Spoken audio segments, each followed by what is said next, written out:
evening and welcome to another episode of Talk That Get Results. I'm Webbo Herbert, and as per usual, we're here every Tuesday evening with something that at least we think is of community interest and or of some concern. And if you think that you have something that fits into that category, you'd like to find out how you can be a part of the program, well, why don't you drop us a line, address it to Let's Talk Program in care of Vaughan Radio, P.O. Box 195 Charlestown and Nevis. So give us a call. Our numbers are 1-869-469-1616 and or 1700.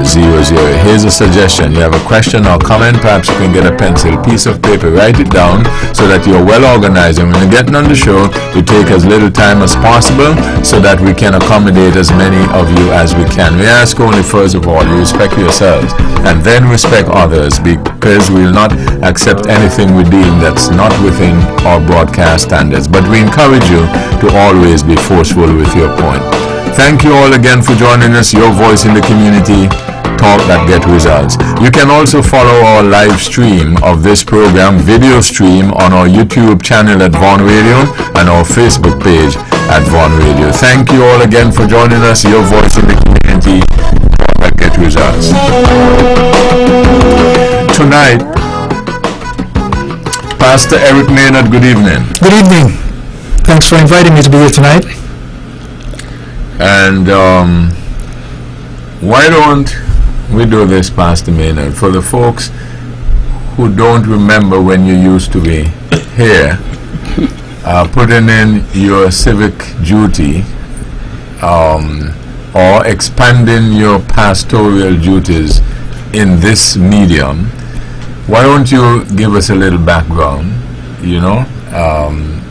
and maybe an advertisement. You are at the Shiloh Baptist Church, right? Mm. So let's do that.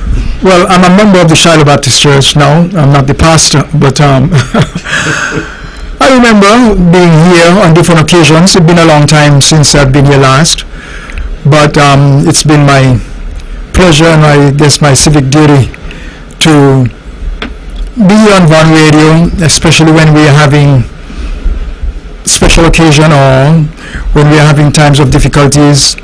And I think the last time I was here, well, it's been a long time, but I remember being here with Pastor Salome James and I think it was Pastor Pemberton, and we were here talking about criminal activity. And here we are tonight again, and I suppose that we're going to be talking about that tonight also. And you say that's pretty interesting. Well, okay.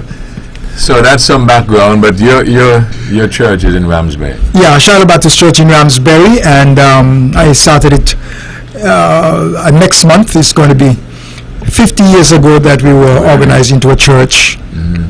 And I pastored it for 40 years plus a little bit. And since then, Pastor Wayne, my son, has taken up the mantle, or if you want to call it the baton, and he's the pastor now. He would have loved to be here tonight, but due to the fact that he's off island, he's unable to be here. I would have been happy. I would have been happy to give him my place, because he's much more versed and knowledgeable about the subject than I am, and so I'm filling in for him more or less on this occasion. Okay, so Pastor, again, it's always good to have you, and we want to again, because I like to do it. People sometimes don't want me to do it. Why don't people want me to do what I want to do? Anyway, I want to thank you for your support and your friendship through the years. Glendale Herbert, good evening. Before he answers, let me say something about Glendale, Pastor. He is self-acclaimed, but I agree. He says to me that whenever he comes to the powerhouse, the folks here just light up. Glendale Herbert, good evening. Good evening, Webbo. A good light moment is always appropriate. When I'm on VON, the voice of Nevis, the show of record, Let's Talk. The talk that gets result, leading and the flagship show, I would say, in this federation as it relates to talk radio, the oldest there is.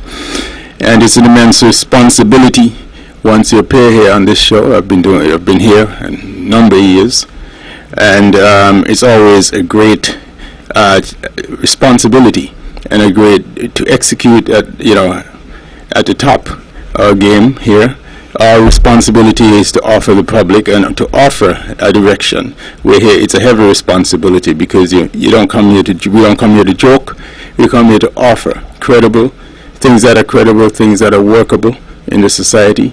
And it's a great pleasure to be here with Pastor Maynard, of course, and of course my friend Spencer, and you, of course. Thank you. And it's always good to have you, Glendale, and a light moment is always good. The Honorable Spencer Brand, good evening. Good evening, Webbo, and a very pleasant good evening to our special guest tonight, Pastor Maynard. It is such an honor and a delight to be in such a forum with what I would call one of Nevis's, one of the Federation, I would even dare say one of the region's most elegant and verse and talented pastors. I've listened to him on occasions, and he really speaks to the heart. So Pastor, it's indeed an honor and a pleasure to be here at the Powerhouse with an esteemed guest such as you, and of course Glendale, my good friend from way back. Well, let me say good evening to all those who are listening to us tonight, those who are here in the Federation of St. Kitts and Nevis, and those who are further afield. I know that this show is a global fixture on many persons' evenings, especially on Tuesday evenings, and we certainly want to say good evening to them. I want to use this opportunity, Webbo, to offer my condolences to all those families who are in mourning tonight. I would have attended the funeral this afternoon of the one who we used to call the #1 weed whacker man, Keatley, right here from Bath. Certainly want to offer my condolences to his family and to all those families who are in mourning. Webbo, persons are celebrating tonight during the course of this week. It's a birthday, a wedding anniversary, or some accomplishment. We certainly want to say I hope that they are having a wonderful evening, and I certainly want to wish them God's richest blessing as they celebrate. Webbo, I want to use this opportunity at the start because I believe that we may go off in a particular direction. I've been charged tonight to give or make two public service announcements as instructed. One is from my planning department. They have asked me to encourage and invite the general public to the second public consultation this Thursday at 5 p.m. at the Gingerland Secondary School. And the idea is that these public consultations would try and impart to the general public various information, various pertinent information as to the planning procedures. We want to invite contractors, architects, electricians, plumbers, homeowners, bankers, you name it, persons from the general public to come and listen to what it is that the planning department is trying to impart to the general public. So that is this Thursday at 5 p.m. at the Gingerland High School. And the second invitation, Webbo, it comes from the Methodist Church, the Charleston Methodist Church. They will be having a back to school service on Thursday at 9:30 a.m. and you know that their church is under repair and renovation, so they have decided to use the St. Paul's Anglican Church to host that service. And so I want to invite the general public, those teachers in the Charlestown area, students, parents, to give the support to the Charleston Methodist Church as they try to lead in this regard and try to give some spiritual guidance to especially our children, especially in these challenging times. That is this Thursday at 9:30 a.m. at the St. Paul's Anglican Church. While it will be held at the St. Paul's Anglican Church, it will be a Charleston Methodist Church event. Webbo, those are my introduction, and I want to take this opportunity to say thank you for the invitation. And I'm indeed looking for the discussion tonight. Thank you so much. Also, before we get too deep into stuff, I'd like to say good night to Naya as well, and also Ted and Edric. Now, it's not everything I normally repeat, so I pick and choose what I repeat. So I'm speaking with Edric earlier in the week. I said, "So Edric, boy, what's up?" He says, "Boy, Webbo, I'm not 100%, it's not 100%. And I said, "Well, you once told me they could knock you down, but they can't knock you out." He said, "Boy, you know the thing." And I remember when they shot Edric the first time, many years ago, I went to see him at the hospital, and I was very depressed and dejected. And that is what lifted me. I went to see a guy who was down and out, and he lifted me, because I said to him, "Edric, boy, what's up?" He said, "Boy, well, they put me down, but they can't put me out." So Edric, good night. Wishing you all the best and all that. Naya and Ted, we got you. Yeah. Okay. Now, as Pastor Maynard had indicated, we definitely going to talk a little bit about the crime. And it's interesting, and that's why you see Pastor Maynard, we talk about having passed away in tonight, but we still would have wanted you as well, because you can't put the old fellas out yet. Because now and then we can remind you that that's not, they like to say the first time ever. Yes. And we say, "Oh, not so." Not so. We've been there, done that. So we've had these discussions before. We've been there. The only difference is that I hope, though, and I think last week I had also mentioned Mr. Brand, of an occasion where I had interviewed Prime Minister Douglas when he had first got into office, and that was 1995 or somewhere about that. And he was talking about constitutional reform, because he had run on that and got in as a consequence, partially because of that. And when I interviewed him that first year, I said to him, "Why do I get the feeling that the next time around or next time around we'll be still talking about the same thing?" And that was almost 25. It's more than 20. Nearly 30 years ago. Yeah, more, yeah. Right? So the same thing is happening here. So I hope that we don't have to say that this time around. Right? So what I'm going to start out with first, we're going to look at some of the efforts that have been put in place. I have a recording of Prime Minister Drew. I have two sections of it. If necessary, I'll play the second segment, but I'll play the first segment first, so that persons who are not abreast of some of the things that we as a people or nation are putting in place to fight this scourge, then you can get an idea from what the leader is saying and how we're putting certain things in place, and then we can move on from there. I encourage you who are listening to participate as well, and don't be discouraged. People might comment on what you say and so on and so forth. Learn this from me that I learned some time ago. There are two general categories of people in life. One category who does something, and the other category who talk about what the first category does. You will fall under one of those. Decide. With that in mind, let's go to Prime Minister Drew. I would say, in the words of our national anthem, "O land of beauty, our country where peace abounds." These words penned by the late Kenrick Georges echo the hopes and dreams of every Kittitian and Nevision.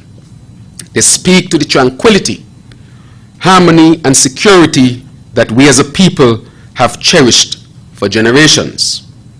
Yet today, these words ring hollow for many of us as we grapple with an insidious threat, gun violence, that threatens, of course, the essence of our beloved Federation.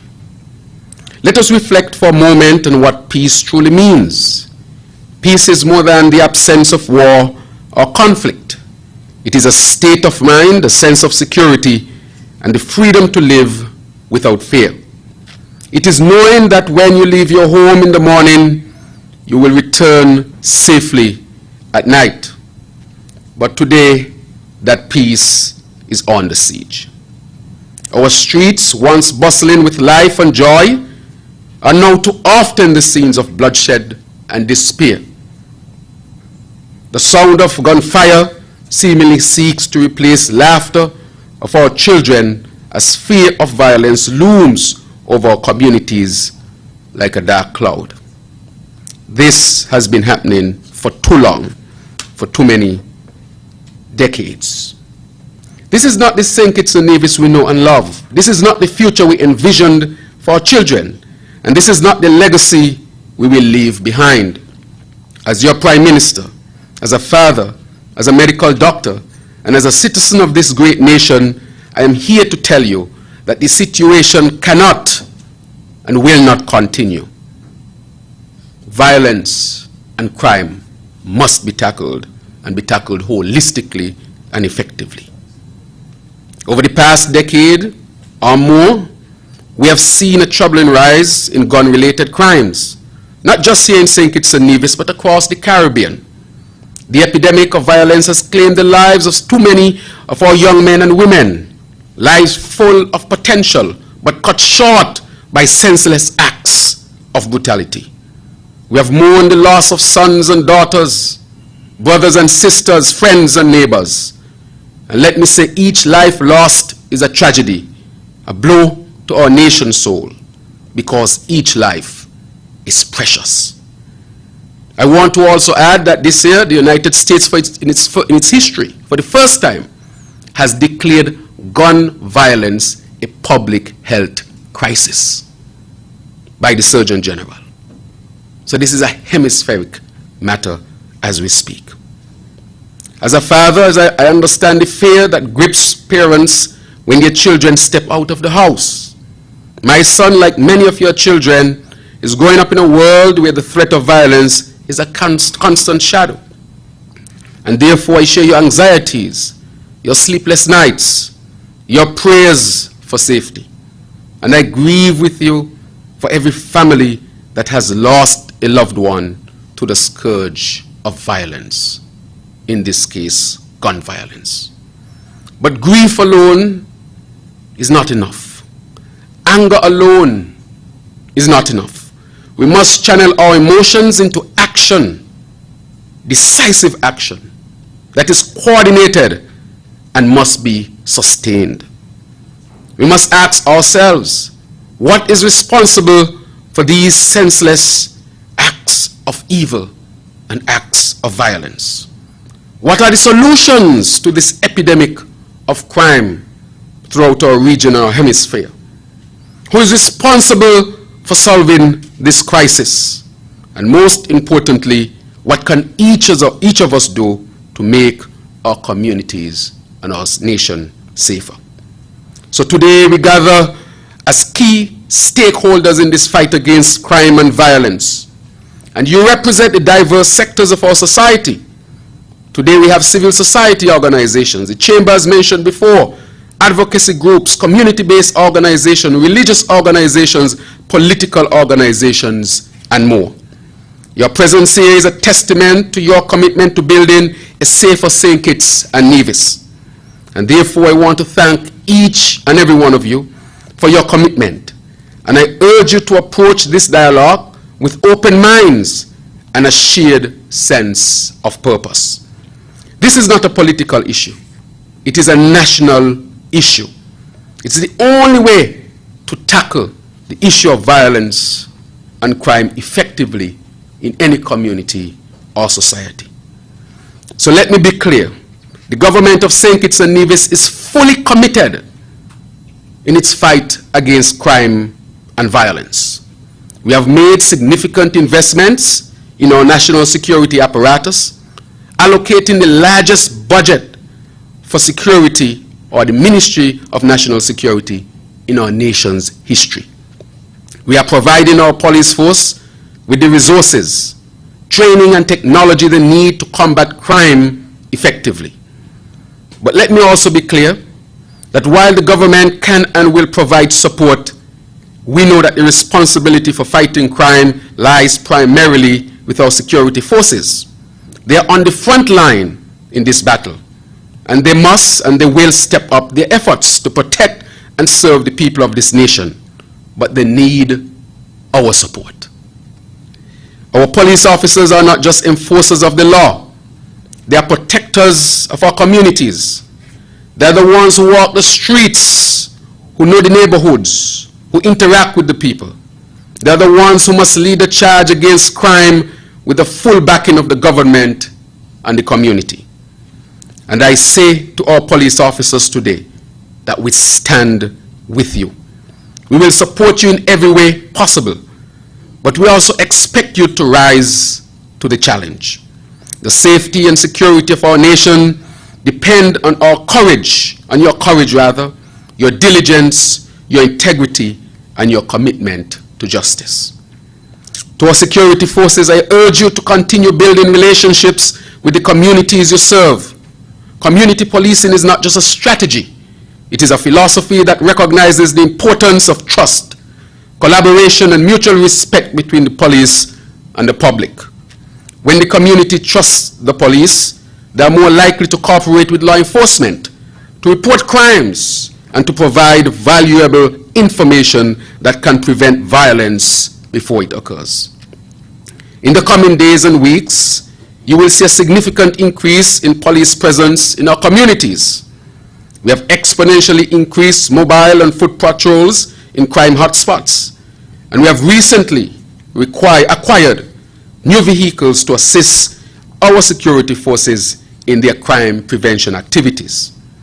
These measures are part of a broader 90-day campaign that will focus on immediate and short-term actions to combat violent crimes, particularly gun-related violent crimes. This campaign will also include medium and long-term strategies to ensure that the gains we make in the coming months are sustained forever. For this must never end. It has to become part of our DNA. But let us not forget that crime is not just a policing issue. It is a societal issue.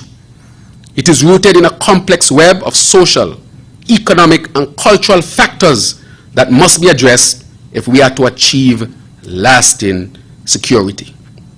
That is why your government is committed to a holistic approach to crime prevention, one that includes not only law enforcement, but also includes education, community engagement, and social services, etc. Last year, for example, CARICOM held a regional symposium where heads of government, including myself, recognized crime and violence as a public health issue, and our very own Dr. Isben Williams was the keynote speaker, as he has been studying the issue in our society, specifically in the Caribbean and the Hemisphere, for many years. We resolved to adopt a public health approach to violence prevention, one that is evidence-based and scientific in the approach of dealing with crime and violence and promoting the well-being of all of our citizens. This approach involves identifying the risk factors that lead to crime and violence and implementing interventions that can mitigate these risks. The reason why a public health approach is being taken is because, and I want to stress this, is because violence is a disease and must be treated as such. Violence is a disease and must be treated as such. Hence, the public health approach.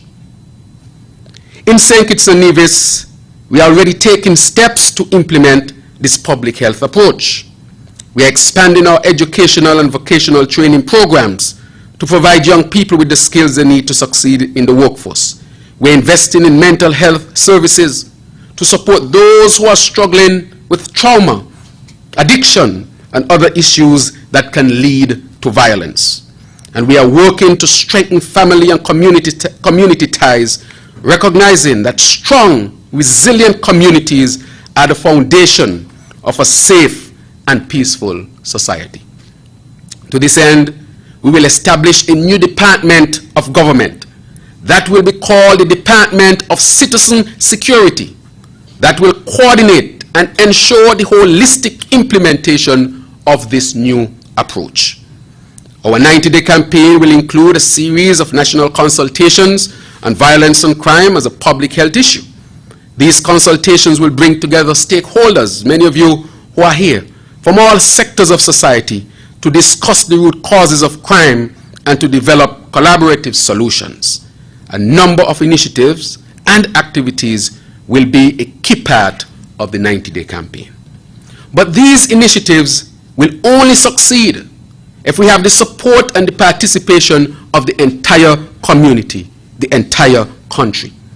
This is why I am calling on every citizen of St. Kitts and Nevis to take an active role in this fight against violence and crime. Whether you are a parent, a teacher, a business owner, a community leader, you have a role to play in making our nation safer. To the parents of this nation, to myself also, talk to your children about the dangers of violence and the importance of making positive choices.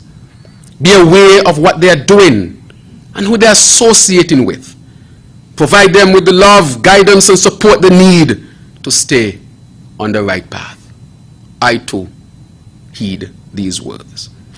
To the teachers and educators, continue to inspire and educate our young people.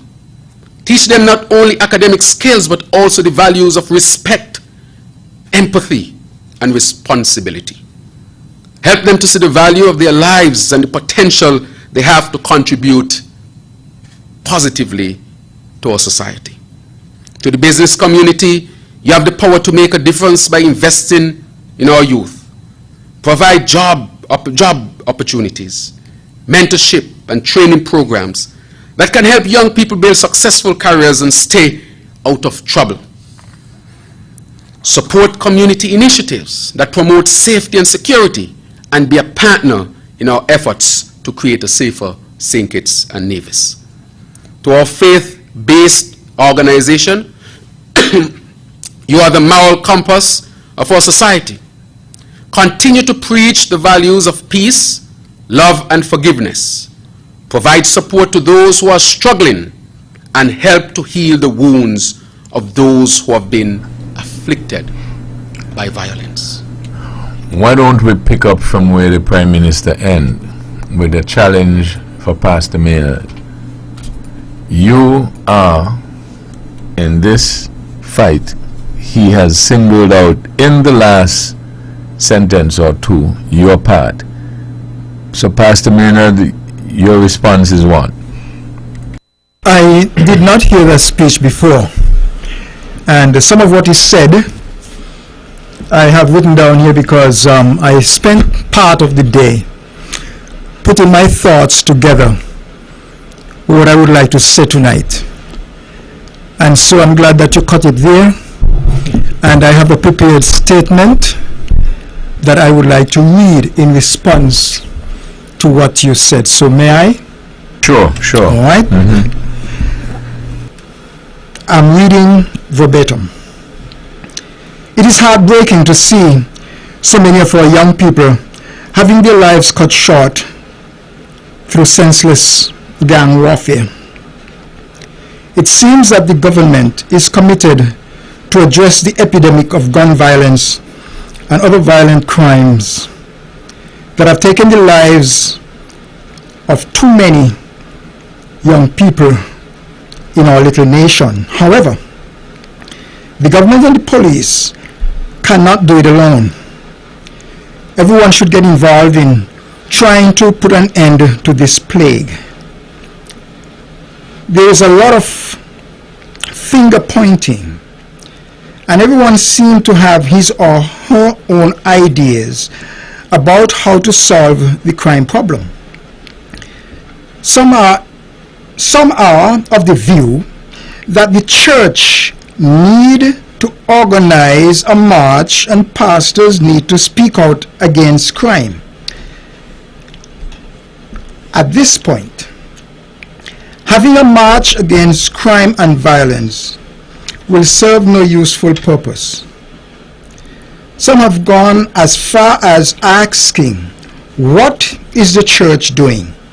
My question to them is, what is the church? What are you doing? The problem that we have is a heart problem which requires divine intervention. For far too long, there has been a turning away from God and His church, and as a result, He has left us to our own devices. There is too much hate and anger, which can only be solved by turning to God, who is able to give us a new heart. According to Ezekiel 36:18-26, God said, if we turn to Him, a new heart also will I give you, and a new spirit will I put within you. And I will take away the stony heart out of your flesh, and I will give you an heart of flesh, and I will put my spirit within you, and cause you to walk in my statutes, and ye shall keep my judgment and do them, and you shall be my people, and I will be your God. Over the past 50 years, there has been a steady turning away from God and His church that has brought us to this slippery slope. According to Psalm 33 verse 12, blessed is a nation whose God is the Lord,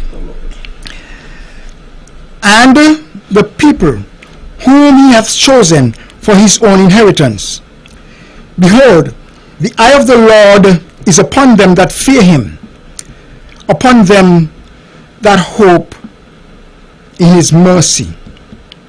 The only real solution to this crisis is a change in direction spiritually.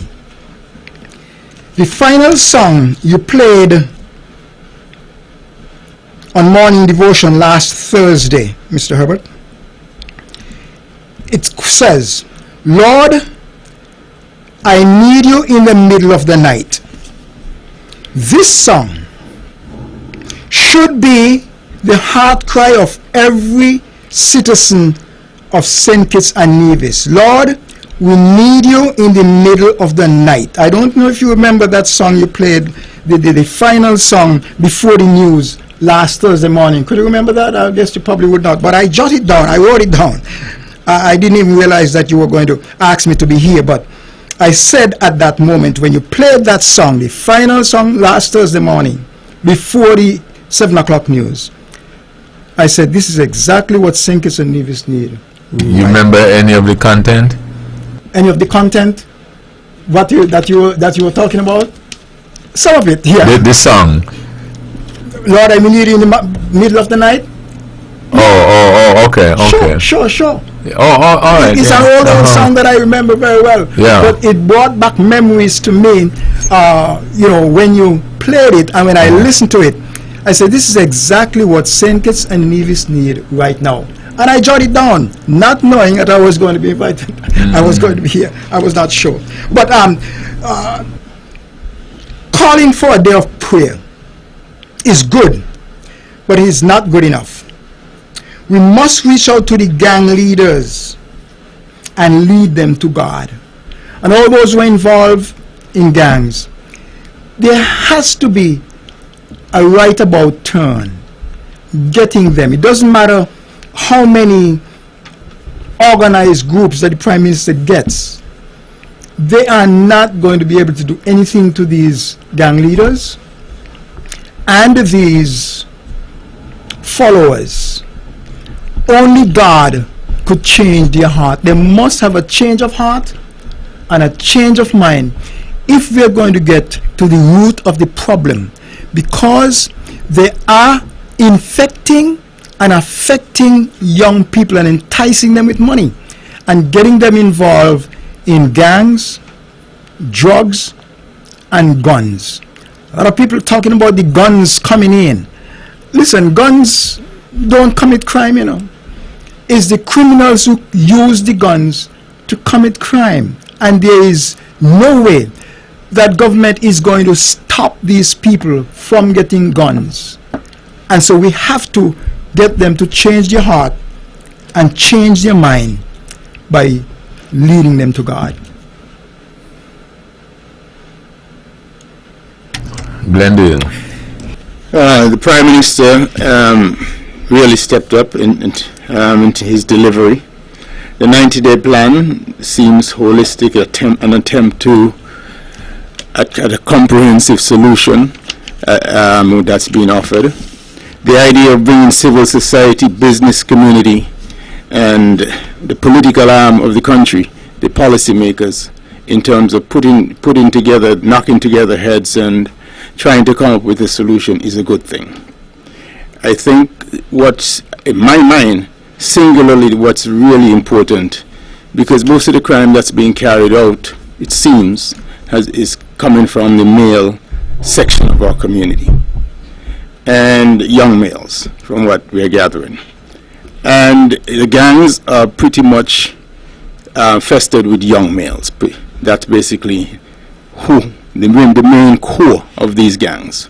It seems to me that they have to be taught conflict resolution, but the only way you can reach them, some coming out of this trifecta group, civil society, which is the churches, the philanthropies and the rest, business community, and the political arm, the policy arm of the country coming together and knocking heads together. I think they ought to be pointing in the direction of mentorship, drilling down to these folks, these young men. Capturing at a very early age, giving them things that are meaningful, that they can do and they can get involved in. But we have to begin to capture young at-risk youths who are single parent youths for the most part. Generally are the ones who the brunt of crime is committed by. So, I think it was a comprehensive approach, an attempt to do something serious, the 90-day approach, and I think it has to be broadened out and it has to be at least begin to point in the direction of mentorship. I think that is the key, one of the key factors, along with with Pastor Maynard, of course, the intervention of religion, the intervention of values, religious values, Judeo-Christian ethic values. Brian. Webbo, I want to commend the Prime Minister for delivering this, in my mind, timely message to the nation. I feel that St. Kitts and Nevis have been hurting for some time, and I believe that the initiative that the Prime Minister would have sought to address highlight, in my mind, a roadmap as to how we can bring about a lasting solution to this issue. A few things jumped out at me, Webbo. The first is, of course, the Prime Minister indicated that it is a national issue, not a political issue. And I hope that all of the political organizations within the Federation recognize and understand how important and how serious this issue is, and must basically come to the table and have a buy-in to try and bring about a resolution to it. He also indicated, Webbo, that the approach must be coordinated and sustained. I believe, Webbo, that the coordination in the fight against crime is important and critical. It is important and critical, Webbo, because you're driving a car and you're going up a hill. You can't take your foot off the gas when you almost reach to the top of the hill. I am hoping that his call for a sustained approach will be accepted and heeded. In a few years' time, Dr. Joe may be out of office. You may have another Prime Minister dealing with the issue of crime. And I am hoping that their approach can also be a sustained approach, Webbo, and coordinated approach. Webbo, he also indicated that violence is a disease and must be treated as such. Pastor Maynard highlighted, I think I wrote it down somewhere, but the importance, Webbo, of treating this particular issue as a health crisis is important. I believe that a lot of nations and a lot of studies and a lot of information are now pointing to the fact that this is not just all muscle. It is a mental situation that is almost warrant a medical intervention. He also put some onus, Webbo, on the parents, that the parents need to live up to their responsibility and take charge of their children. They must understand that they have a role to play in giving some guidance to their children. They must be able to say to our children what is right and what is wrong. Pastor Maynard highlighted to the fact that persons are being turning away from the church. And I feel, Webbo, that the religious instructions at an early age is absolutely critical and vital to, in my mind, soften the coarseness of our people. And I believe that those are just some areas, Webbo, that I feel that the Prime Minister would have highlighted. I want to say to our people, and I think that he tried to include all sectors of society, the political sectors, the businesses, the home, our education system, our health system. Of course, he would have indicated that the government would have sought to increase the national security budget, and all of that is important. The coordination of it, Webbo, will be, in my mind, what will bring the ultimate success. And I hope that our people would recognize that now is the time. Pastor Maynard highlighted that he had been here before with Pastor Salome James. I believe that may have been a long time ago. This was a long time ago. Right? I believe that, and I think last week, Webbo, we highlighted the fact that we have spoken about this. We have, in my mind, an attempt and an approach. We have in my mind a what I would call perhaps a template that the Prime Minister is offering to the nation to try and see if we can bring all sectors of society to be a part of the solution. And I'm hoping and I'm praying, Webbo, that we can see a final solution to this dilemma that St. Kitts and Nevis faces.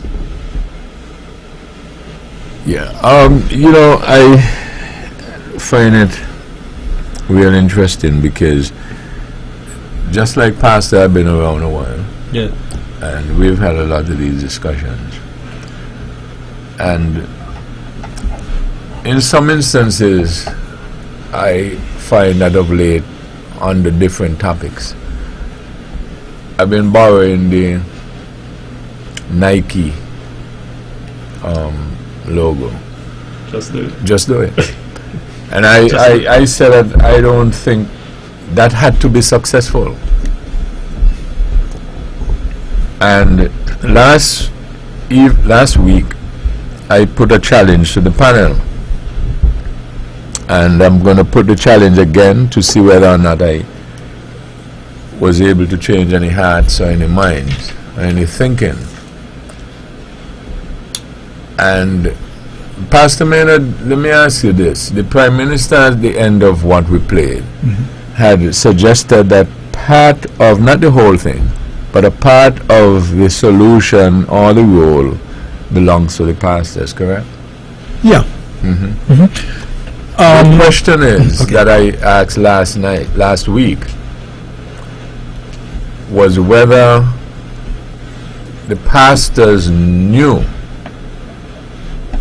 in part, that they're supposed to do that. Sure. And the pastors have been doing what they always been doing and what God called them to do, but a lot of people not listening. people have strayed away, and these modern devices and things, people spend all their time on them, and even their children now are not even interested in church. You know, parents look like they ask their children, just like they ask them, what you want to eat? Well, we didn't have that privilege really and luxury when we were growing up. And parents ask their children, are you going to church today? You want to go to church? Naturally, the children are going to say no. And so the pastors have been doing exactly what God has told them to do and what they are supposed to do, but they're not listening. Webbo, in some churches, and I say some, there are more pews than people. If every person in the church was to take a pew, you still have pew left over. Once upon a time, we had to get additional chairs and things to seat people. Now, you have more pews than people. So, what can the pastors do? And people are not heeding what the pastors are saying. People are doing their own thing and allowing their children to go their own way. And the last time we were here, we dealt with these things about going back to Sunday school, you know. But right now, it's not a matter of the children going to Sunday school, you know. We're going to have to get the criminals and the leaders of these gangs to be in Sunday school. Sunday school is a most important thing, and people like to make joke of Sunday school. And, you know, people would make reference to things like, hey, listen, this is not a Sunday school picnic, you know. I mean, I'm cut to the heart when I hear people refer to something and say, this is not a Sunday school picnic, or this is not Sunday school business. Sunday school business is serious, serious business. There's where you learn. You learn more in Sunday school than you learn from a sermon that is preached. You know, open confession is good for the soul. You know, most of what people hear me talk about in reference to the Bible, and most of it is Sunday school. I learned it. Exactly. Most of the verses, I went to 3 Sunday schools as a boy every Sunday. We had a lady named Mother Anderson down the range, in the middle of down the range. And there was a man named Brother Smith, and he met on the Lavilon, you know, where we had the old health center there in Brooklyn, right in the corner from the old Baptist church there between the Jeffers and the Hendricksons there. And we had our Sunday school on that lawn. We used to call it Lavilon. And we go from one Sunday school to the next. I went to Anglican Sunday school first. Then I went to Mother Anderson. And then I went to Brother Smith. And there is where I learned to memorize a lot of the Psalms and so, like, you know, and learn from the Word of God. And I remember Brother Smith always talking about being saved, being born again. And I mean, these things help us. And you are taught to love your neighbor and put away anger. And all this anger and hatred that we are seeing is because people do not know the Word of God, and they do not know how to love each other. You really think so? Yeah. Well, let me ask you this. You have said that in your view, for the most part, the church is doing its job. Mm-hmm. You also mentioned another group, the parents. Mm-hmm. Mr. Brand, you don't think the parents are doing their job?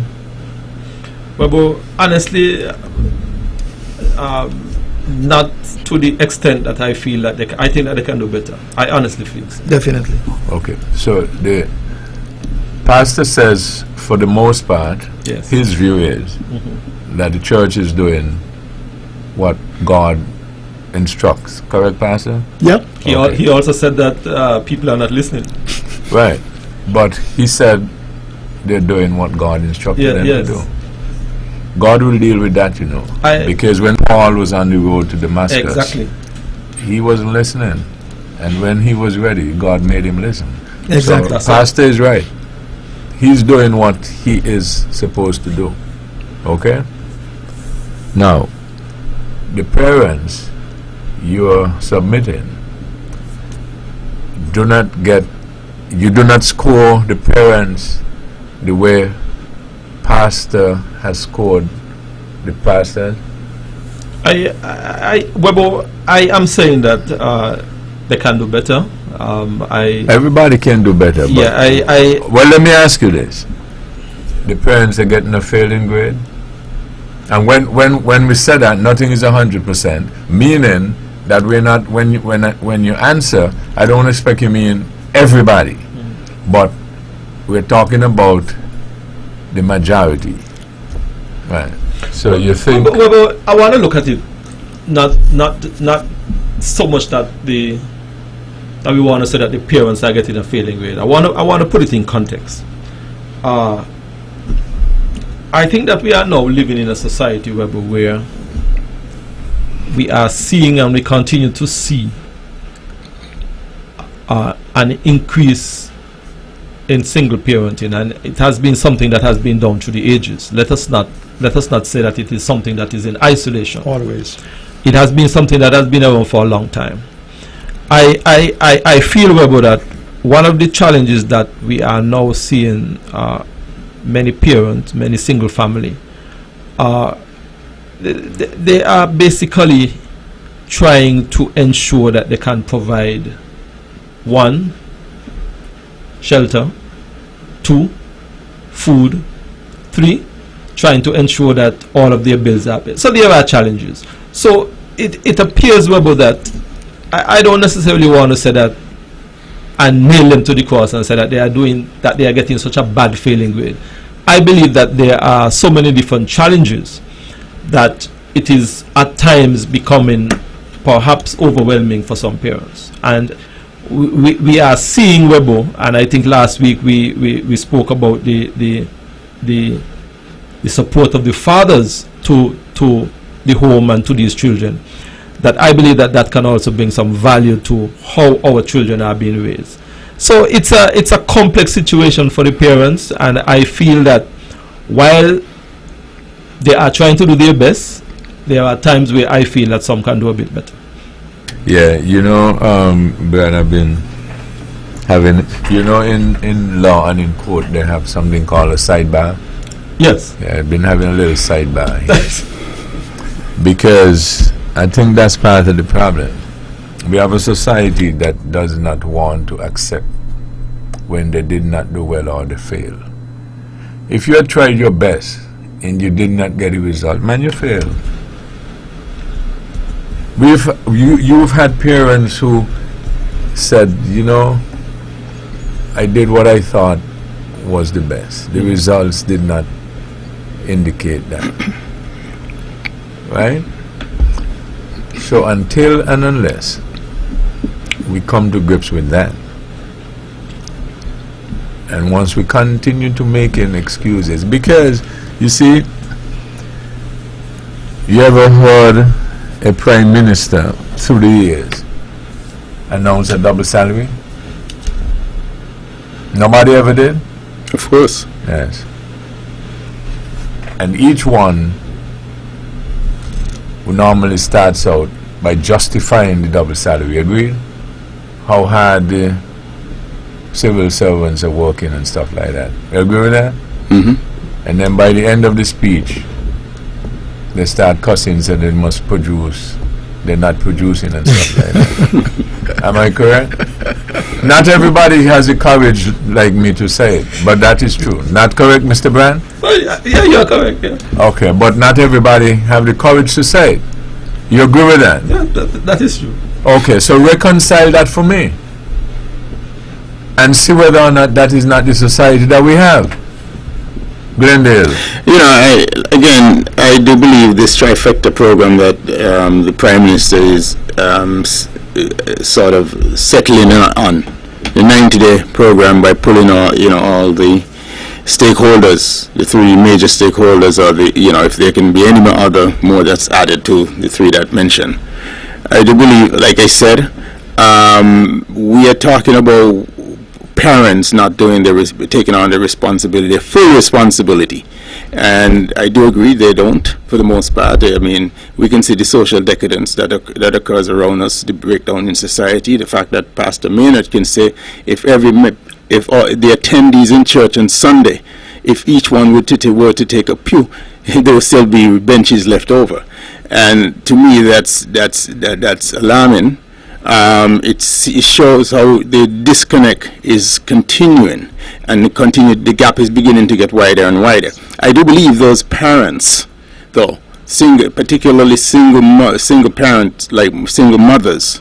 I think an effort ought to be made with this trifecta group when they come up with the ideas in terms of the mentorship with the mentorship in the back of their heads, or to reach out to the single mothers who they know or who are trying and they're out there working, and ask them what they need and ask them what kind of support they can provide in terms of male intervention, in terms of getting involved with their sons.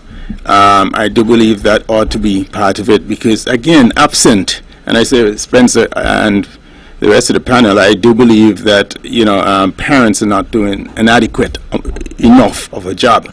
We don't. I said last week the idea of a village, the old African proverb that says it takes a village.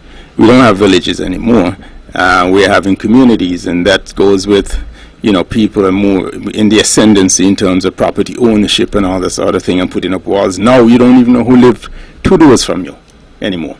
So the village can't raise a child anymore.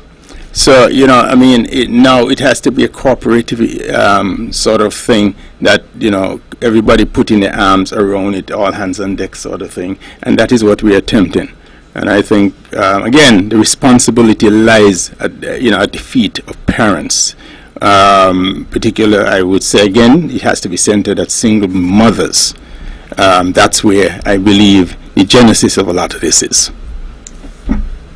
Pastor. You did not ask me to give a grade. May I? Yeah, sure. C minus. For parenting. At this stage now, listen, single parenting has nothing to do with it. People are like rejoicing about, oh, I'm a single mother, I need this, I need that. Single parent has been around long before I was born, over nearly 100 years ago. And these single mothers, some of them had 8 children, 5 children. And they make sure that even though they did not go to Sunday school, those children were in Sunday school. So single parent is not anything new. But the new thing about this single parent thing really that drives me crazy is that they expect government to take care of their children. And that should not happen. The fathers should be called upon to take care of the children. And you talk about the fathers in the past, in spite of the fact that they didn't live with these children, the fathers used to provide for their children, Basically, they did a much better job than the fathers are doing right now. And they were there for their sons. And a lot of them encourage their sons not to do what I have done. Today, the fathers are not there in the lives of the children. And this is one of the serious problems. And so what happened? The gang leaders and the drug men take over these children. The parents allow them to do that. And it look like the parents feel good because they're going to bring in some money. And these fellas know how to grease the palm of these children. And the parents, I'm telling you, is a fact, know that these children are out there and what they're involved in. I know some parents who know. And they feel good, it seems, because they bring home some money. But they're going to lose those children. They're not going to live long. If you live by the sword, you're going to die by the sword. You live by the gun, you're going to die by the gun. You live by drugs, you're going to die by drugs. See how they're not living very long. Because every time you hear one person get shot, sometimes it's 2 and 3 people behind bars, and I wonder, what the prison look like in St. Kitts. I've been there once, and boy, I don't want to go back there. It's crowded, it's crazy inside there, and every time you hear, I think, was it yesterday or sometime, 3 persons were arrested and charged, or 2 or 3, for somebody who was murdered some time ago. I said, my wife and I were in the car when you heard the news. Say, I wonder where they put those people. I said, well, if they can't expand the prison in Bastia, maybe they need to expand the prison up in Westwest, because you have a lot of space up there. But how do those men, amount of people is always overcrowded, and you hear more and more getting in there? How could that be? Where do they put them? And so the parents, I give them a C. I don't want to give a F, but generally, Mark, is not everybody. But overall, generally, it's a C. Maybe Close that to F. You're wondering where they put all these people in terms of the prison. Maybe that's why they were building such a big one.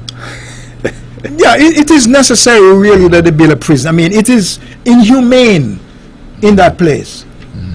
And I am not against building a new prison, really, because what they have there, so somebody going there, or my wife even said, I think she said, what they should do is to put the non-violent prisoners, like people who were involved in, non-violent crime, take them out of Bastion, put them up in Westwas, in Nevis, really, rather than having them crowded in there, and the younger people who they are not for violent crime, but like stealing and so forth. They should not be in a crowded place like that with criminals. You're going to breed more criminals, and when they come out, what are you going to have? But the question, Pastor, is they know it's crowded in there. They know it's infested in there. Why do they go and commit the crimes? I agree, but what about the ones who are non-violent? Okay, let's say a person went to prison because an accident, and he's not able to pay or something like that. That's what I say about a person who is non-violent. No, I agree with you. I was just more centering on the idea of folks developing an attitude of not wanting to go to prison. And if you know it's hell in there, and they all know who are committing these crimes. So, I mean, we're trying to get to the root of this. Right. And so they've ignored that. And they've decided to persist and continue the criminal behavior, of course, and they end up in there amongst them. So it seems to me it's a little deeper than that. In this larger society that's outside, and that is where we ought to really need to tackle. And I always say, you have to begin to attack the problem when they're young, very young, capture them when they're very young. There is no Sunday school, as Webbo cited, and all of us cited. We all went to Sunday school. Some of us, and Sunshine Corner, I don't know if you remember that one. But there were the things, Sunshine Corner in the middle of the week, Tuesdays or Wednesdays. It used to be at the Amos Chapel. You could go there. And all of these was building programs in which you would learn, you would learn religion. And But we still have them. Yeah, but So but hardly anybody attending, Sunday school. Some churches do not have Sunday school anymore. Okay, Because but let me ask you this, Pastor. Why did people attend then, but they do not attend now? Because your parents demanded that you go, and they went to church with you. And the parents did not necessarily stay for Sunday school, because we had at the Anglican church we had Sunday school after church, and it was more for children than adults. And so they went home and go prepare lunch, but we had to stay for Sunday school. And after we eat lunch, then we had to we were sent to the other Sunday schools. Okay, so the parents now don't do that. No. Okay. Do the parents know that they don't do it? Yes. And what is their response when they are faced with that accusation?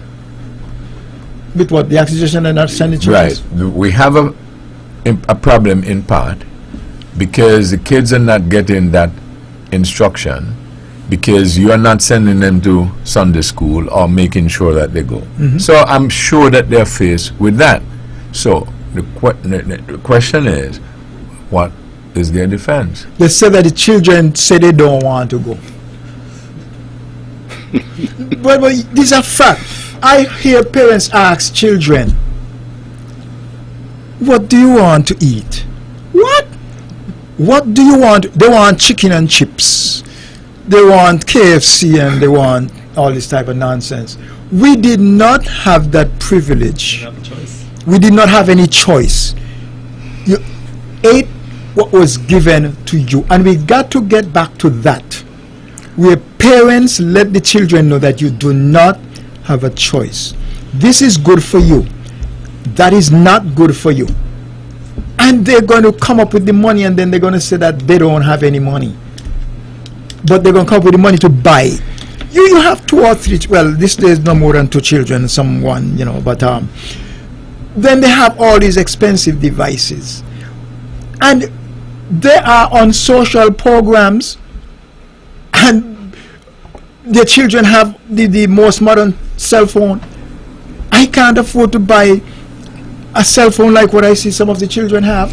So that if you're correct, and I'm not doubting that you're correct, we are basically zeroing in a part of the problem,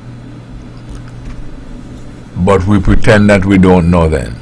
Yeah. Because if we're saying that this is what is supposed to be done, it is not done, and therefore this is the consequence. So what we keep making noise for? I don't know. Because what if you're correct, Pastor, and then we just come and start to continue to give speeches and then put programs in place and so on and so forth, when we know, well, that's what it is. Well, that's what I said. So we are in denial? Yeah. Could be. Yeah. There has to be a right about turn. We have to turn around. And it got to start now, because it's only going to get worse. And that's why I say that right now, if we go, that's the long-term solution. But the short-term solution to this problem, which I agree with the Prime Minister with what he's saying, and I genuinely believe that the government is committed to address this epidemic. But the police and the government can't do it alone. You need all the other, the church, the chamber, everybody. But believe it or not, these criminals have high society people in their family who could influence them. Every time there's a funeral, of these people, you see high society people there. You wonder, wait a minute, where were they when this boy was alive? Couldn't they help him? When you hear the announcement that this person, cousin and father and uncle and so forth, you want to be, for real, where were they? How come they allow this child to get involved in that? Nobody tell the child, listen, it's time for you to come out of that. Come out of that and come into this. You got to change your lifestyle. Didn't they take part in, or didn't they know that this child or children, these young men, were doing what they were doing? I believe they knew. But nobody said anything. And then they attend the funeral and, the life is gone. You think if we accept what you're saying, it is fair to conclude that we are just a complaining society? Yeah. The root of this problem, the short-term solution is if we can, the family members, as the Prime Minister is calling, get involved and tell these young men, listen, you are not going to live long if you don't get out of this. But didn't you say, Pastor, that some of the family members, the parents, walk along with it because they're bringing home something? Yeah, but it's okay, time. so isn't it possible that in their view, nothing is wrong with it? Until they're in a coffin. Right. They think so until then, the beat goes on. Exactly. So I'm saying this is the time for them to make a change, a turnaround, because when we turn our back on God, God turns his back upon us. It sounds hard and harsh, but that is a fact. I don't have the verse, I didn't look it up, but it was on my mind to look it up really. God said, if you turn your back on me, I'm going to turn my back on you. It's hard. But this is what he was telling Israel here in Ezekiel chapter 36. They turned their back upon God, and God left them to their own devices. And God said, if you turn unto me, I will give you a new heart and a new spirit. And I will take away this stony heart away from you. And I'll give you a heart of flesh. And I'll put my spirit in you. And I'll cause you to walk in my statutes. And you'll keep my judgments. And you shall do them. And you shall be my people, and I will be your God. if you don't want to be my people, I don't want to be your God. That's the harsh reality. It sounds harsh. But that's what God said in Ezekiel chapter 36 and verse 28.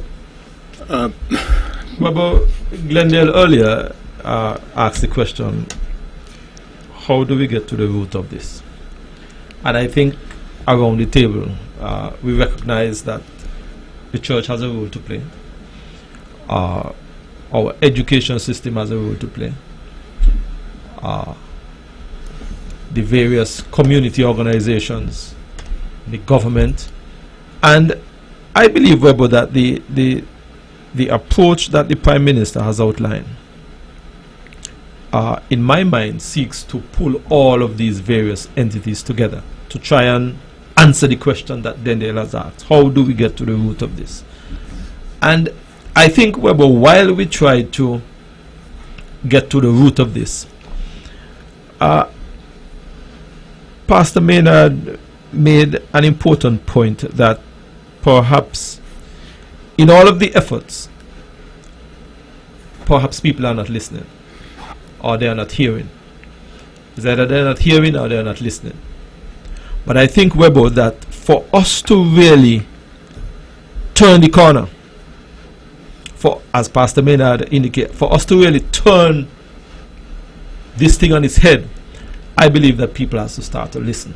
And people have to begin to understand, Webbo, that this is not just a health issue, as the Prime Minister indicated. This is a serious threat to the very existence of the Federation of St. Kitts and Nevis. Mm-hmm. And it is as blunt and as serious as that. Mm-hmm. We have seen, Webbo, throughout our region and in other places in the world where crime has not been able where many countries have not been able to get a handle on crime.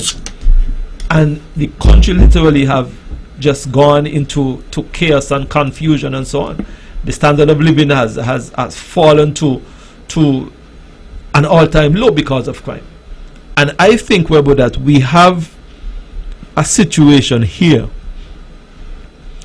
that is knocking on our doors, and it has the potential to destroy the Federation of St. Kitts and Nevis. St. Kitts and Nevis, in my mind, is still one of, if not the best place on earth to live, and we really have to get a handle on this. Yes. I believe this is our last best chance. We're a small country. Perhaps it is. Yeah, we're a very, very small country, maybe 50, 60,000 people in St. Kitts Nevis. We're the smallest country that's listed in the UN, out of 190 countries. Our crime rate is awfully high per capita. Too high. Awfully high. Too high. Per capita. And I think that's why I say it's our last best chance. Mm-hmm. Now, obviously, all of us who sits around the table and in the larger society, we have has made us so different in terms of dealing with conflict. Why is it that you don't see the level of social decadence or this level of criminality from this group of people? And when I say this group of people around the table, I'm expanding it throughout the country who are like us. There is a disconnect. There is something that is different between them and so-called us. And that disconnect, that disconnect is where I think we are. We need to drill down and figure out why this has happened, why this is happening. Now, the trend globally, and Pastor would attest to this, that the levels of people who go to church has dropped significantly. The Catholic Church has made a big appeal in this. Every denomination has reported this, and churches are being turned into schools now, and they've been turned into different type of centers now. So how do you turn this around? And we can't go back to where we were. No. I don't know if that's possible, but we certainly can begin to figure out what is that silver bullet, what makes us so different from them. Where's the declension then, the separation between us? where does that lie? And if we can figure out where that is, I believe it could be parenting, it could be the village, the absence of the village culture, it could be a number of different things. But okay, if those things are absent, what can we do to replace it? Because every time you have an addiction, it's a habit. But the only way you get past an addiction is to embrace a new habit and replace it with a new habit. So if this has become a habit or an addiction, then what can we do to sort of fill that gap to create a new habit in the country for these young people? That is where I think the crux is. It's an entire generation, but we need to reach them. Somehow we need to connect. There's a disconnect between us and them, where we don't even understand as adults. We around the table, and the larger society around the table like us, don't even understand. The ethos within the community, eliminate the give and take and the language, for that matter, and all the intonation and all that goes on between them, and we don't pick up on a lot of that stuff. Let me ask, you think that our priorities have changed to the extent that some of the values that we held dear and cherished, that perhaps they are not as important as they are now, that our focus has now become so quote unquote misplaced that we are losing the essence of what we were or who we were, as our priorities gone so far off that we are now reaping these kind of results? I suppose I think that is the case. I think they have lost their way. Through our eyes, they have lost their way. They think they have found their way. The quick money, as Pastor may have mentioned, it's a lot of money.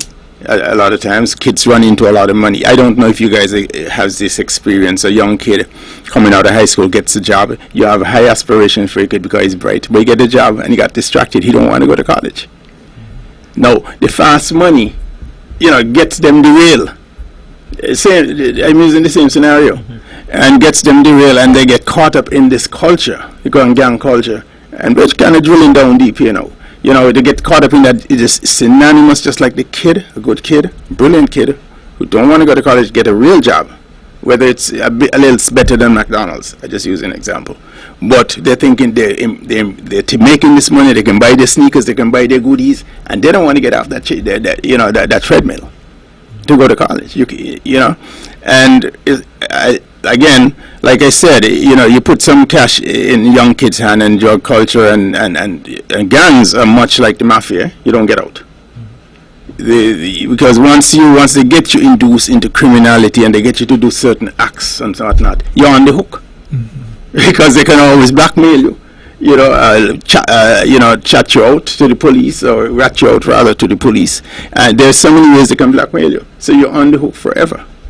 So, I think the crux of our problems, lies in that disconnect that we have. We as adults, and we're productive citizens. We all are, and we are losing a precious treasure in our community. This is the productive class that we're losing. That's coming. You're underpinning of the country. One of the things that concern me is that the criminal activity is hurting business. I understand that in St. Kitts, got it from source, that some of the places where people used to go to lime. I don't lime, really. But it hurt the business. The business places, people go there and lime and spend their evening after work, and with their friends and whatever. I understand they're closing like 6 o'clock. Because people are afraid to go there. You see- And they themselves are afraid to keep their business open after 6 And that is crippling the country, because is it going to crippling in terms of GDP, the production of the country, sales, government collections in terms of taxes, the amount of sales and all that sort of thing. I mean, it affects the country in so many different ways. The government don't have money now to spend to fix roads, for example, like Spencer, to do something, in health or whatever the case, the shortfalls. That is paralyzing the country, country in so many different ways. And like Spencer said earlier, countries who have a high incidence of crime around our region has been literally, really, their quality of life has diminished. Well, to the knees. To the knees, yeah. So, I think it's our last best chance. And, I think the Prime Minister is trying to grapple with, put his hands around this. Not him, but he's a symbol of leadership in the country. But everybody is willing now. I see an effort on the behalf of society, the broader society, because there are major concerns about this. This has begun to spill over into the greater community. And that holds a serious problem. I totally agree with Spencer, Mr. Brand, that St. Kitts Nevis is one of the best places on planet Earth to live.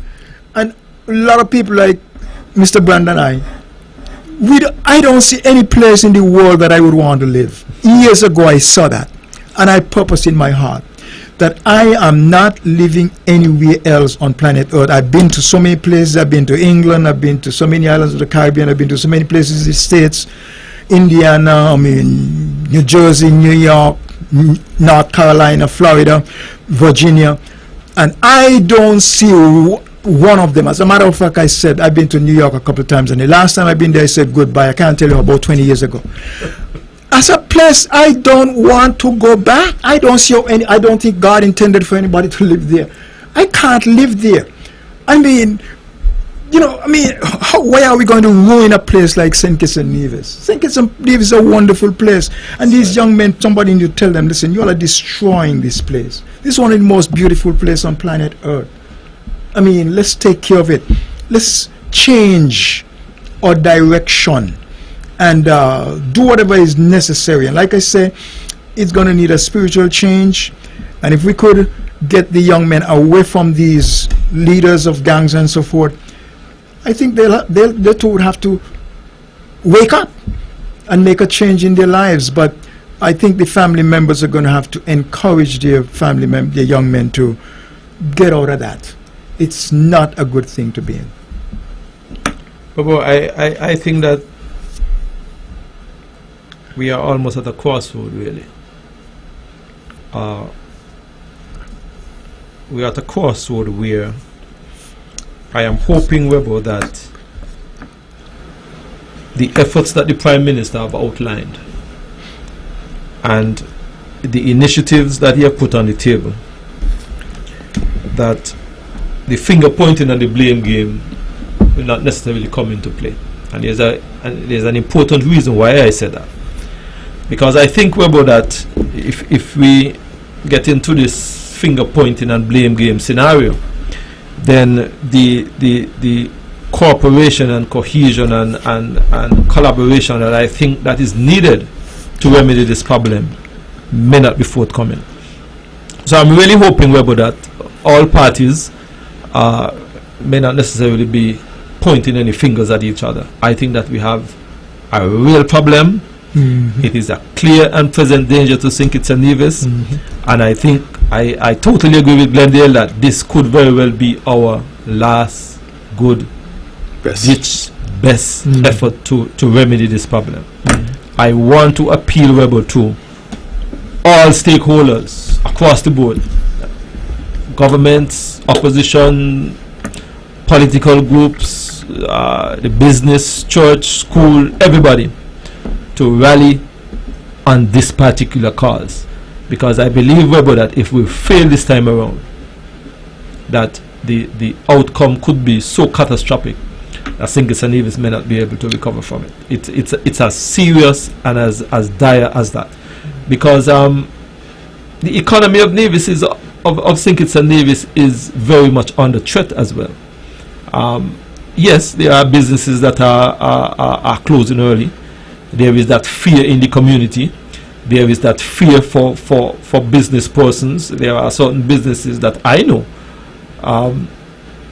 have certain plans to expand and to grow their business. But from where I sit, I know that some of them have said, listen, we are putting this particular project on pause until you guys get this issue sorted out. It is as serious as that. And I think all across the divine that once we are able to get a handle on this, once we are able to come together as a people, I believe we can see a fruitful outcome and a beneficial outcome to St. Kitts and Nevis.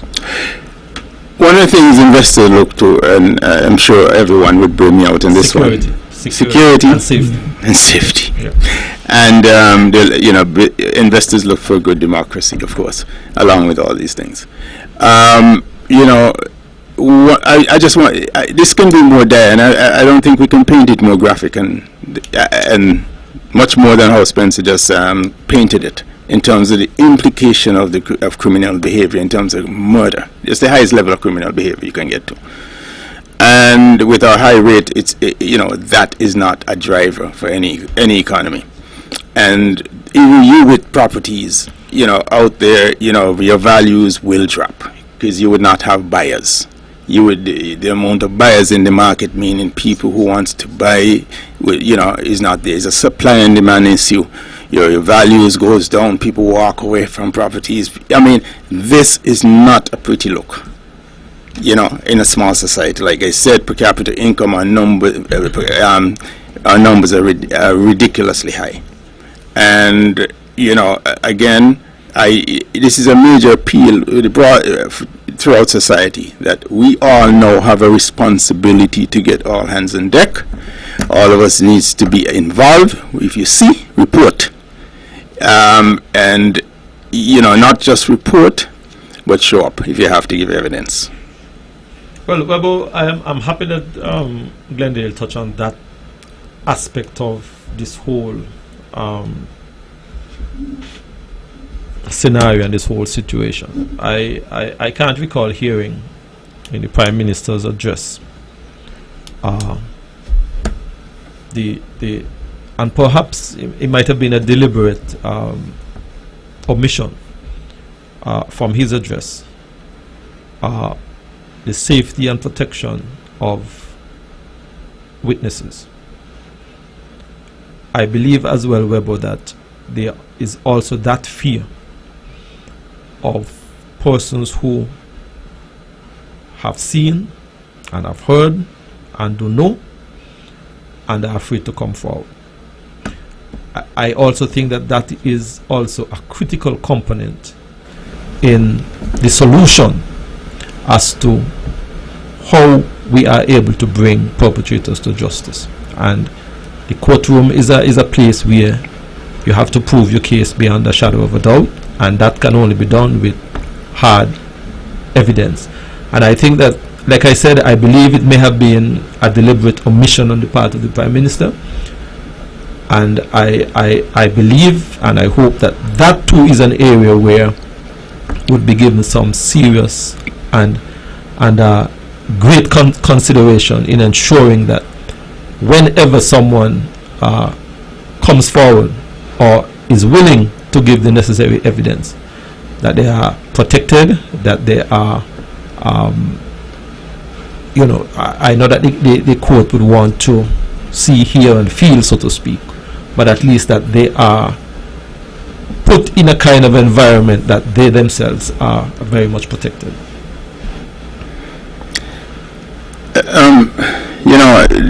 What I find, again, generally criminal behavior, which is, gang related, as they say, is operating so-called the underbelly of society.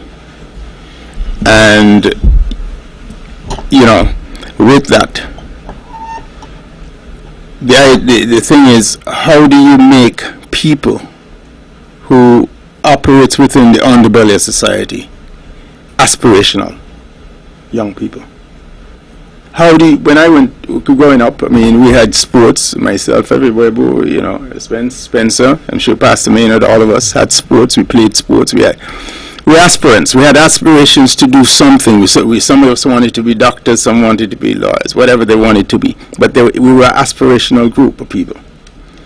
Now, if you're captured at a young age by criminal behavior, gangs for that matter, and they're putting money in your hand, your aspiration is to get rich. It's a I keep saying the conspicuous materialism in your face sort of thing, and it's to get money. So part of the intervention, it seems to me, if that's the appeal that you understand, that creates that level of aspiration that they have, which is different from us, or to be with the intervention should be, how can you intervene and show them, okay, many people when I was growing up, we used to think all you can be is doctor and lawyers, and that's your way out of poverty. But you didn't know about computer engineers, name it. So many different professions, you can get into that makes you much more money on these things.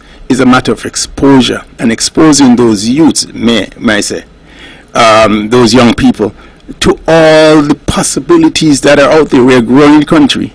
And in a growing country, you need engineers, you need, bioengineers, you need all sorts of things. Giving them the aspiration. But you gotta expose them to everything. You were exposed to everything before you settle on something? Webbo, were you exposed to everything before you settle on something? I was not. Okay, so why you think that they have to be exposed to something before they settle on something? Otherwise, there would be nothing. Listen, we need some competing thoughts. No, what? We need some competing ideas. Right, we need for these that. kids. But what we don't need is just an academic exercise. You agree with that? Well, how are you going to expose them to different disciplines? How are you going to expose them unless you bring them out? Some of these people don't know any. You're in a culture. It's like you're operating almost like you're in a silo. Glendale, I want to differ. I beg to differ with you. Our education system, from the primary school level all the way up to sixth form, and even at CFBC, you have the guidance counselors that in the various schools that can give some guidance and direction to our children. In the school system, the teachers can begin to identify that Pastor Maynard is showing tendency of becoming a pastor. And the guidance counselors, and even when they're selecting their subjects now, they can say to a child that child have the tendency of becoming a pastor. And they would sit with the child and they would begin to fashion the selection of subjects, even down to the very selection of subjects, for that child to go in a particular direction. All of the schools, perhaps maybe with the exception of one or two, have coaches, sports officers, and those kind of things. I know, Glendale, that the ability of, and you have witnessed interprimary, perhaps the biggest event on Nevis, barring none, right? And I think that while the structures are in place, on an annual basis, there is a lot of scholarships that go, that is just left alone. You speak about opportunities. Today I had my preliminary budget discussion, and I'm there scratching my head with all of what is going on in water and so on and so forth, and I'm trying to find a water engineer. I'm just giving you an example, and the opportunities, so to speak, in my mind, the structure is there. The mechanism that is in place in the school, from the primary school going up to all the way up to sixth form, right? My daughter went sixth form, and some of the subjects and so on that I see and hear that, I mean, you are going to become either a rocket scientist or it is how we begin to, in my mind, package all of this, and how we begin to ensure that instead of we asking our children if they want this to eat, we must tell them that you must eat this. And I believe that perhaps maybe that is where we need to go, and said, instead of asking, I have said here on this microphone some years ago that perhaps we need to adopt, it may not be the best thing to say, some dictatorial tendencies, and say to some of our people that you must do this and you must do that, or you shall do this and you shall do that. So those youths in the system that decide to go where the gang culture go, the assumption is they were exposed to all these things, the possibilities. Yeah. So if they were exposed to all these possibilities, here is where I think could make a difference. When they try, well, we mentioned, the Dr. Drew mentioned listed the trifactor, meaning civil society and the rest, and the political arm and the business community. I know through philanthropy groups, from they in their beneficiaries, some of them in their own beneficiaries, get a list of beneficiaries, things that they can address. Right. Yeah, when they can raise funds, or they can raise have technical skills brought in to help.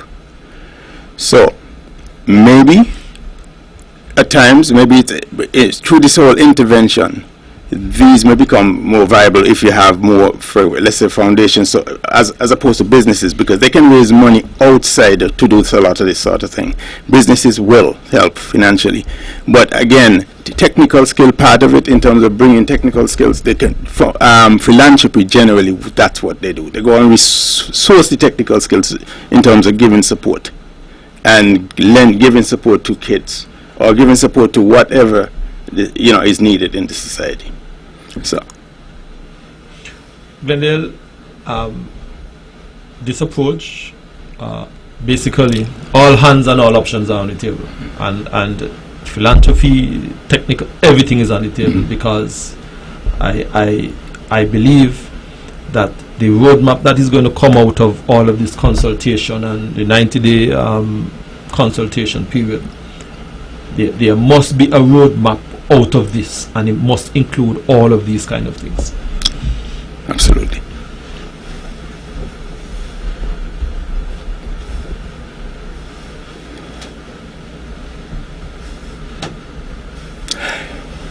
Yes, so Pastor, you're with us in this. Yeah, I was wondering. Yeah. So I don't know what your thoughts are. I mean, with what we're saying, as it relates to trying to abate the crime, trying to create deterrence, trying to to sort of interdict. I think the opportunities are there, but the young people just don't want it. The opportunities are there, but they're not taking it because they find easier way to make money. Mm-hmm. Like, for example, learning a trade, was one of the things that we were taught early. I mean, tradesmen we are lacking tradesmen. Nobody want to go in it because it's hard work.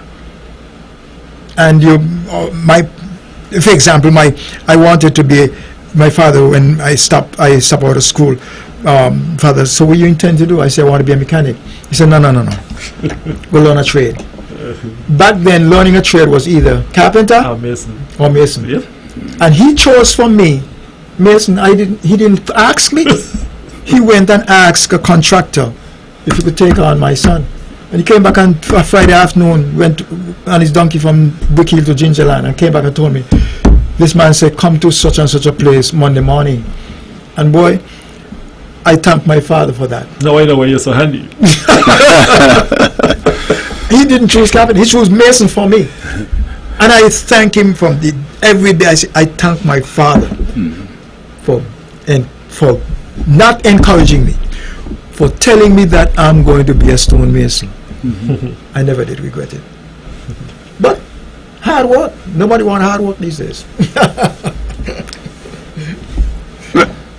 But Spencer, can you tell a kid these days, you're going to do this or you're going to do that? I mean, kids, it's more free now in terms of free thinking. Kids are encouraged to be more free thinking. That's basically the social genre, how or the social way of thinking. Well, whatever you call that, Glendale, you are correct. So how do you? I believe that we have allowed our children to be critical thinkers. We teach them to be able to perhaps think for themselves. We want them to be able to analyze things for themselves. But I think at there are some stage, as Pastor Maynard would have indicated, that this we need to be able to say to them that this is what you will do. Right, not barring the fact that we want them to think for themselves and be able to analyze things and appreciate things and get an appreciation of their worth and so on. It is becoming, quote unquote, perhaps a challenge now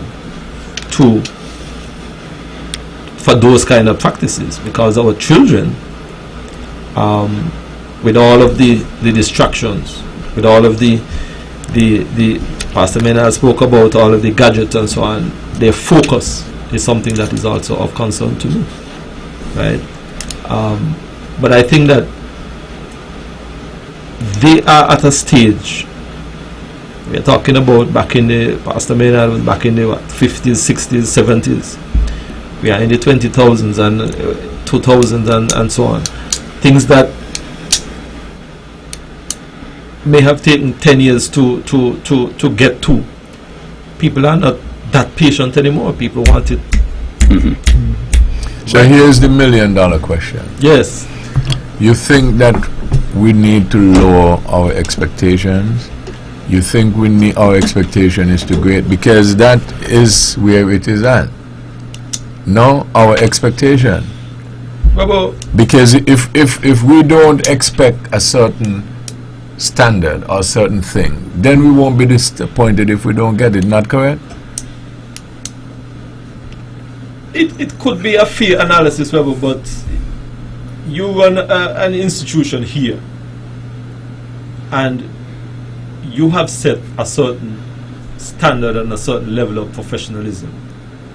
And if tomorrow morning you decide that this thing have worked for 30, 40 years and you are going to lower your standard, I believe that you yourself would understand that this thing could fall apart. If you lower that standard, you ask a poignant question, Webbo. Are we setting up ourselves for disappointment? I believe that we are trying to say to our people and trying to say to our children, we expect greater things from you. But if you go back to the example that you use, if you decide not to do the things that you used to do, and then you allow everybody to come late, and you let everybody play whatever song they want and stuff like that, it may not necessarily be falling apart. Because there are those, matter of fact, we might get more listeners, people might say we are better. Because of what is accepted. Well, no? We're not the only, since you use us as an example, we're not the only show in town, or the game in town. No, but you are the only powerhouse. Well, let's get it. Right. But what I'm saying is, there are things that we don't do, that other people do, right, which people say is better. You agree with that? There are certain songs that we don't play. I'm aware of because of the content. Right. Other people do it, and a lot of people like it. Right. Okay, so who is to decide who is right or which is right and which is wrong? It's a matter of choice. And that is why this is a Christian society. And some people vex with Jesus, because he gave them choices. They wanted him to be a dictator, and he could have been. But he said, you can do this. And you can follow all the culturama and the carnival and sing all the bourgeois banton and so on that you want. That is all right. But if you do that, you're not coming in the same house that pastor is on that great day. And a certain segment of the society may say, that's a harsh man. How could he leave so many people to plunder and on the outside? But he said, if you want to, you can do it. But that is the penalty. So maybe we're making too much fuss of it, of this whole thing. What if we say, as the good book says, you got choices, and you make those choices, and that's the reward. Pastor, how did I do? Do well. Live with the consequences. But is it not the fact that we don't want to do that? We want to make those choices and still end up on that place on that great day. Doesn't work like that. Maybe it's time for a light moment. You know, one day a lady told me, you know, Webbo, I think you should give your hand to the Lord. And I said, really? So how you know that he don't have it already? Have it already? She said, oh, okay, so does he have it already? I said, well, I'll answer you this way. On that appointed day and time, you and I will be in the same place. Amen. She said, so you're trying to say that I go in hell? I said, no. I said, no. I said, on that great day, on the appointed time, all I know is that you and I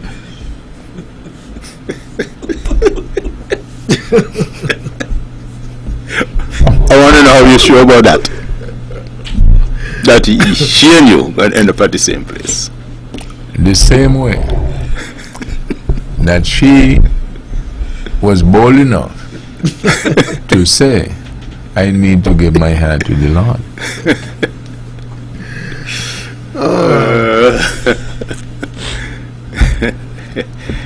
Oh boy. The assumptions we make, huh?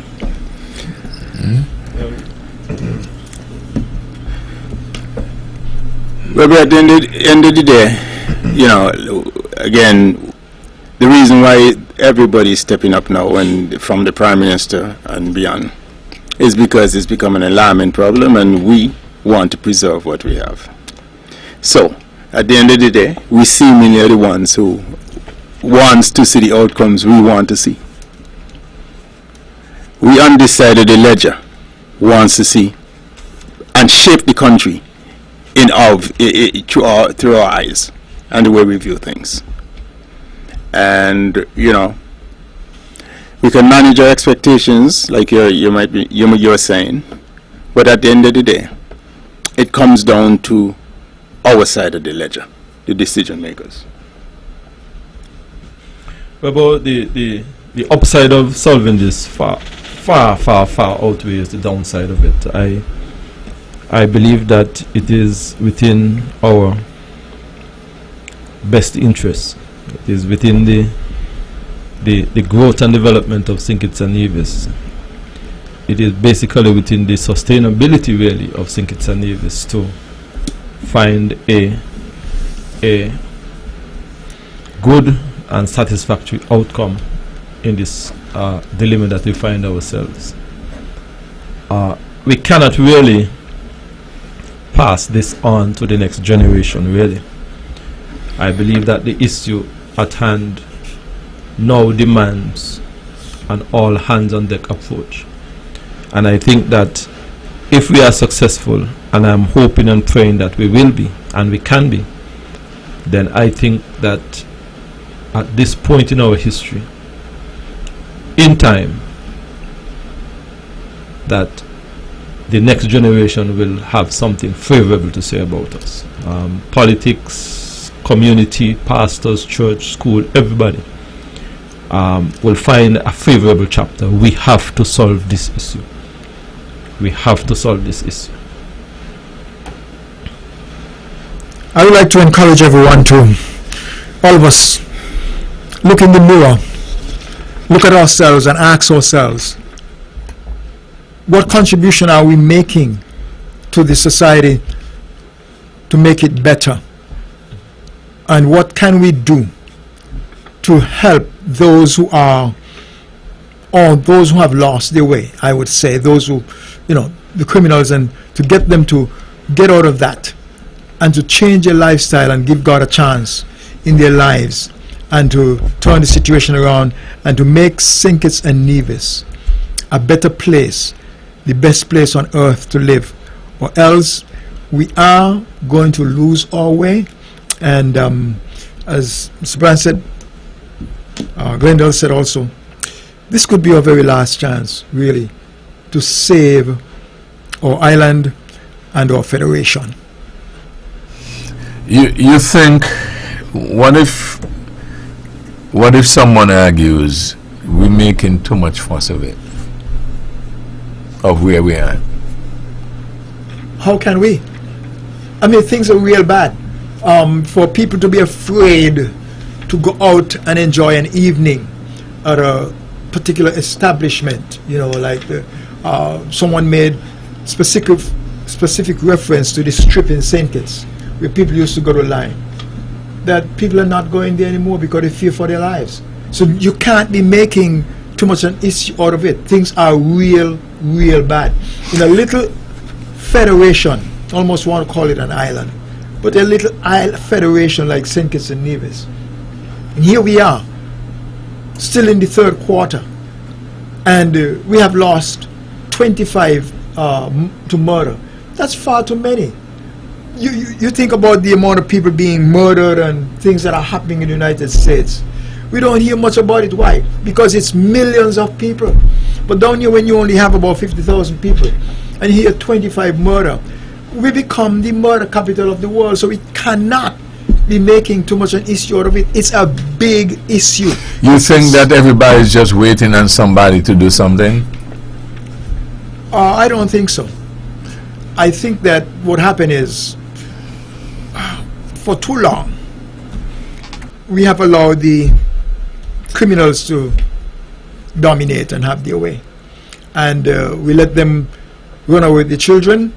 And this gun violence, this gun thing is out of hand. Too many people have guns. Too many guns. There are too many guns. And like I said, the guns don't commit the crime. It's the criminals that commit the crime. And even if you have amnesty or you pay them for their guns, they're going to get more guns. And I think one of the problems is, which I'm not sure that I agree with the situation as it was, we're paying criminals not to commit crime.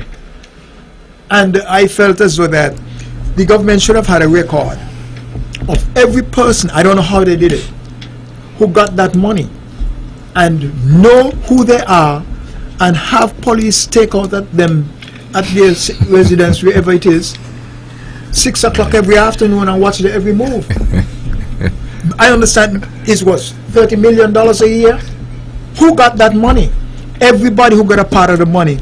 Their name should have been registered at the police station, and the policemen know who they are and where they are, and we would have already solved this thing. Really, I don't believe that people should be paid not to commit crime. I don't believe that, but that's how they want to do it.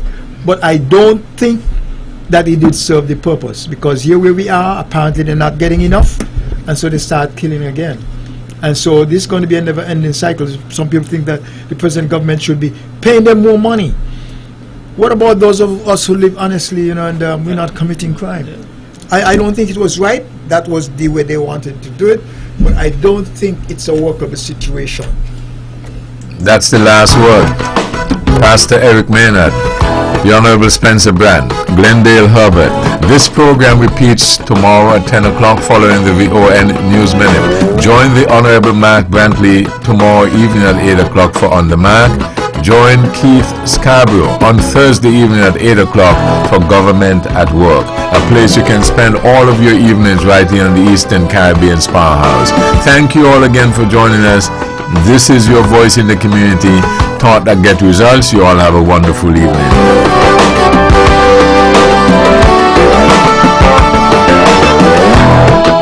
The views and opinions expressed on the preceding program were solely those of the participants and do not necessarily reflect the views of the Nevis Broadcasting Company.